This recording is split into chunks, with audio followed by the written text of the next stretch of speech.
Hello students, कैसे हैं आप सभी लोग। एग्ज़ाम की तैयारी आप लोग की अच्छी चल रही होगी। और अभी तो कई बहालियां बिहार में आ चुकी हैं। दरोगा की बहाली आई हुई है, एईडीओ की बहाली आई हुई है, बिहार एसएससी सीजीएल की बहाली आई हुई है। तो नौकरियां ही नौकरियां हैं। अब हमें बढ़िया से एग्ज़ाम की तैयारी करके इस परीक्षा में अपने आप को एक सफल कर सकते हो कि एक जगह पर अपने आप को सेट करना है। इसी संदर्भ में अगर हम लोग देखें तो बिहार दरोगा नई भर्ती जो अभी आई हुई है, ये 2025, इसमें कुल पदों की जो संख्या बताई गई है ये है 1799 पद की ये वैकेंसी आई हुई है। ठीक है। अब इस समय हमारे यहाँ भी अक्टूबर यानी कि माह में हमारे भाई नए बैच से शुरुआत हो रही है इसकी। पिछले दरोगा की जो बैच थी उसमें अपार सफलता हम लोगों ने प्राप्त किया था। अच्छे खासे विद्यार्थी हमारी संस्था से निकले थे। क्लियर। अब थोड़ा सा यदि हम लोग बात कर लें कि जो वैकेंसी आई हुई है उस विषय में थोड़ा सा देख लें कि क्या क्या उसकी महत्वपूर्ण पक्ष हैं, इसको थोड़ा सा देख लीजिए। सबसे पहला पॉइंट यहाँ पर है कि यह जो वैकेंसी आई हुई है यहाँ पर अगर देखें तो ये वैकेंसी जो है ये बिहार सरकार गृह विभाग में पुलिस अवर निरीक्षक के रिक्त पदों पर प्रतियोगिता परीक्षा के आधार पर सीधी नियुक्ति हेतु विज्ञापन। ठीक है। और इस विज्ञापन पत्र की प्राप्ति की ध्यान दीजिएगा, अंतिम तिथि जो है ये है 26/10/2025। ठीक है। आप अपने आवेदन को पहले से ही यानी जिस दिन से आवेदन पत्र की शुरुआत है, तो अगर यहाँ पर हम लोग ध्यान से देखेंगे तो यहाँ पर ध्यान दोगे 26/9/2025 से ऑनलाइन आवेदन भरने की प्रक्रिया जो है यह आरंभ हो जा रही है 26 तारीख से, 26/9/2025 से। और अंतिम तिथि को ध्यान में रखना है। अंतिम तिथि कब है तो यहाँ पर देखो 26/10/2025। ठीक है। एक महत्वपूर्ण बात है जो कि इसमें आप सभी लोगों को देखना है वो ये है कि ये पुलिस अवर निरीक्षक है, लेवल 6 है। और इसमें यदि देखा जाए तो ये 1799 रिक्त पद हैं इसके लिए। ठीक है। अब अगर यहां पर ध्यान दो, कुछ अलग अलग पॉइंट्स पर आप सभी लोगों का हम लोग थोड़ा सा मार्गदर्शन करते चलें, कुछ बताते चलें। तो सबसे पहली चीज है कि कितने पद हैं, तो पद जो है वो 1799 है। क्लियर। दूसरा यहां पर ध्यान देना है 26/9/2025 से आवेदन पत्र डालना होगा। और इसकी अंतिम तिथि कब है तो ये 26/10/2025 है। क्लियर है। यहां पर और ध्यान दीजिएगा, उक्त पदों पर चयन के लिए बिहार पुलिस अवर सेवा आयोग द्वारा अभ्यर्थियों से ऑनलाइन आवेदन पत्र प्राप्त किया जाएगा। एक अभ्यर्थी द्वारा एक ही ऑनलाइन आवेदन पत्र भरा जा सकता है। यहां पर यह बात है। अब थोड़ा सा और ध्यान दो। क्लियर। जैसे यदि हम लोग बात करें तो आवेदन के लिए कौन लोग पात्र होंगे, यानी कौन आवेदन भर सकते हैं, तो यहां पर ध्यान दीजिएगा। भारतीय नागरिक होना अनिवार्य है। पुरुष एवं महिला एवं थर्ड जेंडर आवेदन कर सकते हैं। अभ्यर्थियों की शैक्षणिक योग्यता क्या मांगी जा रही है, 1/8/2025 तक किसी भी मान्यता प्राप्त विश्वविद्यालय से आपने ग्रेजुएशन किया है या राज्य सरकार द्वारा मान्यता प्राप्त या उसके समकक्ष परीक्षा में अगर आप उत्तीर्ण हो चुके हैं, तो यानी कहने का मतलब है कि ग्रेजुएशन या इसके समकक्ष आपके पास डिग्री होनी चाहिए। इसके अलावा उम्र सीमा की जो गणना है यह 1/8/2025 के आधार पर की जाएगी। परंतु वैसे अभ्यर्थी जो दिनांक 1/8/2024 को सरकार द्वारा निर्धारित अधिकतम उम्र सीमा धारित करते हों वह भी ठीक है वो भी उम्र सीमा के आधार पर आवेदन कर सकते हैं। अब यहां पर जो मुख्य बिंदु है वो है 1/8 यानी अभ्यर्थी की उम्र दिनांक 1/8/2025 को मैट्रिक अथवा उसके समकक्ष प्रमाण पत्र के अनुसार निम्नवत होगी। क्लियर। अब ये यहां पर जो ये निम्नवत लिखा हुआ है उसको थोड़ा सा देखते चले। ठीक है। तो जो आवेदन यानी कि इन जनरल हम लोग थोड़ा आपको केवल कुछ बातें यहां पर बता देना चाहते हैं। यहां पर यदि ध्यान दोगे तो ध्यान दीजिएगा, अनारक्षित कोटि के पुरुषों के लिए न्यूनतम उम्र जो है यह 20 वर्ष है और अधिकतम उम्र जो है वह 37 वर्ष है, तथा महिलाओं के लिए न्यूनतम उम्र 20 वर्ष है और अधिकतम उम्र 40 वर्ष है। क्लियर। पिछड़ा वर्ग एवं अत्यंत पिछड़ा वर्ग के पुरुष महिलाओं के लिए न्यूनतम उम्र जो है वह 20 वर्ष है और अधिकतम उम्र जो है वह 40 वर्ष है। ठीक है। जबकि अनुसूचित जाति, अनुसूचित जनजाति के पुरुष एवं महिलाओं तथा थर्ड जेंडर अभ्यर्थियों के लिए न्यूनतम उम्र 20 वर्ष और अधिकतम उम्र जो है वह 42 वर्ष है। क्लियर। अब यहाँ पर फिर से एक और महत्वपूर्ण बात यहाँ पर लिखी हुई है, और वह क्या लिखा हुआ है, तो यह लिखी हुई बात है कि उपरोक्त यानी 1, 2, 3 के अभ्यर्थियों की न्यूनतम उम्र की गणना दिनांक 1/8/2025 तथा अधिकतम उम्र की गणना 1/8/2024 को आधार मानकर की जाएगी। ठीक है। यानी कि इस तरह से ये सभी के सभी गणना की बात कही गई है। साथ में जो सरकार में सेवा में रह रहे हैं, ठीक है, उनके लिए भी कुछ छूट के बारे में बात की गई है।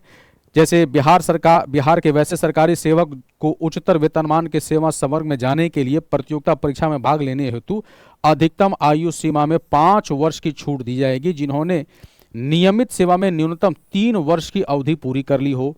इसके अलावा यदि हम लोग देखते हैं तो कुछ अलग अलग, जैसे बहुत सारे यहाँ पर आप आवेदन में पढ़ सकते हैं। जैसे यहाँ पर लिखा हुआ है कि असैनिक पद पर नियुक्ति हेतु भूतपूर्व सैनिक को अधिकतम उम्र सीमा में 3 वर्ष तथा प्रतिरक्षा सेवा में बिताई गई सेवा अवधि योग्य समतुल्य रियायत दी जाएगी, बशर्ते कि उनकी वास्तविक कट ऑफ तिथि को 57 वर्ष से अधिक नहीं हो।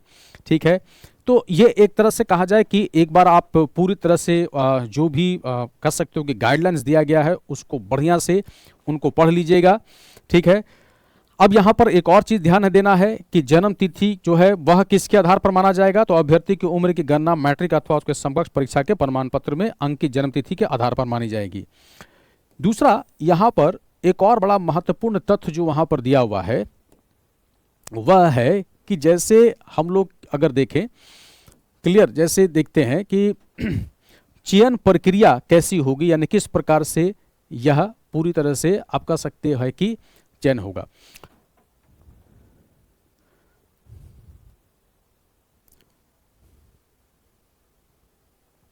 शारीरिक के मापदंड के बारे में यहाँ कुछ बातें कही गई हैं, यानी अभ्यर्थियों की शारीरिक मापदंड ऊंचाई, सीना, वजन के लिए कोई अंक दे नहीं है, परंतु विहित अर्हता पूरी नहीं करने वाले अभ्यर्थी असफल घोषित किए जाएंगे। ठीक है। थोड़ा सा हम लोग क्वालिफिकेशंस को यहाँ पर ध्यान दे लें कि क्या क्या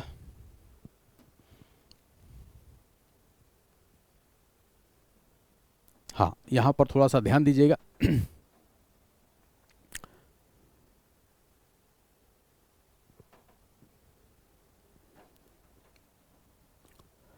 अभ्यर्थियों की शारीरिक मापदंड के बारे में चर्चा किया गया है और यह कहा गया है कि ऊंचाई, सीना और वजन के लिए कोई अंक दे नहीं है, परंतु विहित अर्हता पूरी नहीं करने वाले अभ्यर्थी असफल घोषित किए जाएंगे।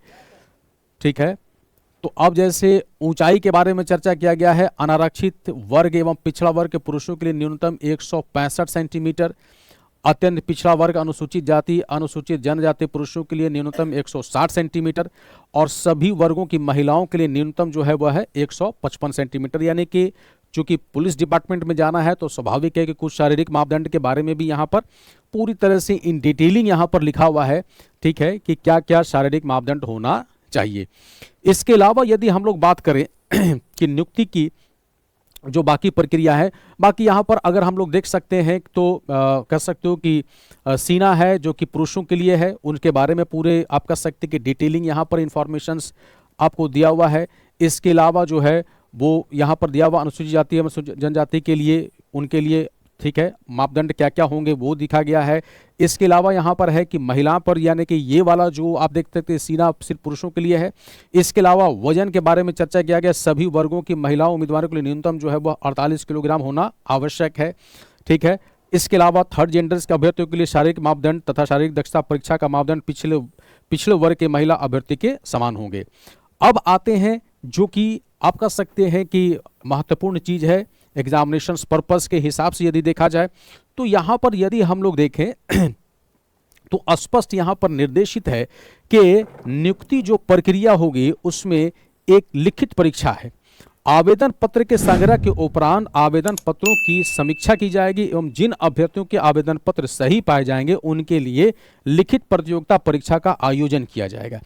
जो कि 2 चरणों में होंगे, यथा प्रारंभिक और मुख्य परीक्षा। लिखित परीक्षा के सभी पत्र बहुविकल्पीय प्रश्नों पर होंगे, यानी कि 2 आप कह सकते हैं कि प्रश्न पत्र होंगे, यानी कि 2 कह सकते हो कि स्टेजेस ऑफ एग्जामिनेशन होंगे। सबसे पहले पीटी होगा, उसके बाद फिर मेंस एग्जामिनेशन होंगे। ठीक है, प्रारंभिक परीक्षा कितने अंक होंगे? 200 अंकों का एक पत्र होगा, जिनमें प्रश्नों की कुल संख्या जो होगी वो 100 होगी, और परीक्षा की अवधि कितनी होगी? तो 2 घंटे की अवधि की होगी। ठीक है, इसके अलावा यदि हम लोग देखें, उक्त पत्र में सामान्य ज्ञान, समसामयिक मुद्दों से संबंधित प्रश्न पूछे जाएंगे। इसमें 30% से कम अंक प्राप्त करने वाले अभ्यर्थियों की मुख्य परीक्षा के लिए असफल घोषित किए जाएंगे। प्रारंभिक परीक्षा में प्राप्त अंकों के आधार पर रिक्तियां के 20 गुना सफल अभ्यर्थियों का चयन किया जाएगा। ठीक है, और मुख्य परीक्षा में जो लोग पास कर जाएंगे उनके लिए दूसरा चरण होगा, जिसे द्वितीय परीक्षा कहते हैं। प्रारंभिक परीक्षा में सफल अभ्यर्थियों को मुख्य परीक्षा में सम्मिलित होने का अवसर दिया जाएगा, और मुख्य परीक्षा के 2 पत्र होंगे। प्रथम पत्र 200 अंकों का सामान्य हिंदी होगा, यानी कि ध्यान रखिएगा सामान्य हिंदी होंगे, जिनमें 100 प्रश्न होंगे एवं न्यूनतम अर्हता 30% प्राप्त करना अनिवार्य, अन्यथा उन्हें अयोग्य घोषित कर दिया जाएगा। सामान्य हिंदी पत्र का प्राप्तांक मेधा निर्धारण में नहीं जोड़ा जाएगा। दूसरा है सामान्य अध्ययन, सामान्य विज्ञान, नागरिक शास्त्र, भारतीय इतिहास, भारतीय भूगोल, गणित एवं मानसिक योग्यता जांच से संबंधित होगा। द्वितीय पत्र के पूर्णांक 200 होंगे, जिनमें प्रश्नों की कुल संख्या 100 होगी एवं परीक्षा की अवधि 2 घंटे की यह होगी। ठीक है, अब यहां पर ध्यान देना है कि दोनों परीक्षा, यानी कि यहां पर ध्यान दीजिएगा, दोनों चरणों के परीक्षा में प्रत्येक गलत उत्तर के लिए 0.2 अंक काटा जाएगा। उत्तर पुस्तिका 2 प्रतियों में होंगी, जिसकी एक प्रति आयोग के पास सुरक्षित रखी जाएगी। ठीक है, अब यहां पर नेक्स्ट पॉइंट्स को अगर हम लोग देखते हैं, तो नेक्स्ट पॉइंट यहां पर कह रहा है कि मुख्य लिखित परीक्षा के आधार पर रिक्तियों के 6 गुना अभ्यर्थियों का चयन कोटिवार मेघानुसार शारीरिक दक्षता परीक्षा के लिए किया जाएगा। ठीक है, और फिर यानी कि तृतीय चरण होगा, जिसको कि शारीरिक दक्षता परीक्षा का नाम दिया गया है, और इसमें बहुत से आप कह सकते हैं कि परीक्षण किए जाएंगे, जिसमें कि एक दौड़ है, पुरुषों के लिए अलग से मापदंड है, महिलाओं के लिए अलग स्केलिंग यहां पर दिया हुआ है। ठीक है, इसके अलावा हम लोग अगर यहां पर देख सकते हैं कि ऊंची कूद है, फिर लंबी कूद है, फिर गोला फेंक है। ठीक है, और यहां पर स्पष्ट लिखा है नियत समय के लिए, यानी जैसे पुरुषों के लिए 6 मिनट 30 सेकंड, महिलाओं के लिए 6 मिनट में दौड़ पूरी करने वाले अभ्यर्थियों को ऊंची कूद, लंबी कूद एवं गोला फेंक स्पर्धा या स्पर्धाओं में न्यूनतम विनिश्चित मानदंड पूरा नहीं करने पर असफल घोषित किया जाएगा, तथा ऐसे अभ्यर्थियों को अन्य स्पर्धाओं में सम्मिलित होने का अवसर प्रदान नहीं किया जाएगा। अभ्यर्थी को सभी स्पर्धाओं में अलग अलग सफल होना होगा। मात्र ऊंची कूद, लंबी कूद एवं गोला फेंक में अधिकतम 3 मौका दिया जाएगा। ठीक है, अब इसके बाद अगर हम लोग देख सकते हैं कि लिखा है बिहार सरकार गृह विभाग संकल्प इतना के अनुसार ट्रांसजेंडर अभ्यर्थियों के शारीरिक मापदंड तथा शारीरिक दक्षता परीक्षा मापदंड पिछड़ा वर्ग के महिला अभ्यर्थियों के समान होंगे। अभ्यर्थियों के न्यूनतम उम्र सामान्य विज्ञापन अनुसार रहेगी और अधिकतम उम्र सीमा में अनुसूचित जाति, अनुसूचित जनजाति कोटि के अनुरूप छूट प्राप्त होगी। अभ्यर्थियों के बिहार राज्य का मूल निवासी होने का प्रमाण पत्र तथा राज्य सरकार द्वारा निर्धारित सक्षम प्राधिकार द्वारा निर्गत प्रमाण पत्र उनके ट्रांसजेंडर होने का प्रस्तुत करेगा। इसके अलावा है कि उपरोक्त पद पर नियुक्ति के चयन के लिए अंतिम रूप से सफल अभ्यर्थियों के मेगा सूची मुख्य लिखित परीक्षा में प्राप्तांक के आधार पर मेगा क्रमानुसार आरक्षण कोटिवार तैयार किया जाएगा। ठीक है, तो एक अच्छा मौका है इस परीक्षा में आप लोग बढ़िया से, यानी कि जितने भी आवेदन पत्र में जो भी अन्य बातें लिखी हुई हैं कि कैसे कैसे आवेदन भरना है, किस प्रकार से आप कह सकते हो कि ऑनलाइन आवेदन हमें भरना होगा, तो ये सभी चीज़ थोड़ी सी सावधानी से कर लीजिएगा। एक बार जो भी एडवर्टाइजमेंट्स हैं उनको बढ़िया से आप जरूर पढ़िए। ठीक है, हम लोगों ने इन जनरल आपको कुछ बेसिक इन्फॉर्मेशंस यहाँ पर प्रोवाइड करने का प्रयास किया है, तो जो भी इन्फॉर्मेशंस हैं उसको आप इन वेबसाइट्स पे जाके, यानी कि जो वेबसाइट्स हैं इनका, उस वेबसाइट्स पे जा कर के इस इन्फॉर्मेशंस को इन डिटेल आप थोड़ा सा, यानी कि यहाँ पर आप लोग देख सकते हैं की वेबसाइट लिखे हैं। इस वेबसाइट्स पे जा करके आप इन्फॉर्मेशंस को थोड़ा और अधिक बढ़िया से समझ लीजिए और जल्द से जल्द आवेदन पत्र भरते चले जाइए। ठीक है, अंतिम समय का इंतजार मत कीजिए कि जब आवेदन लास्ट डेट होगा तो उसके पहले कई बार होता है कि उसमें समस्याएं आ जाती हैं। तो जैसे ही शुरुआत हो रही है आप अपने अपने आवेदन को भरिए और उसके बाद आवेदन भरने के साथ ही साथ एकदम एग्जामिनेशंस की तैयारी में लग जाइए। धन्यवाद।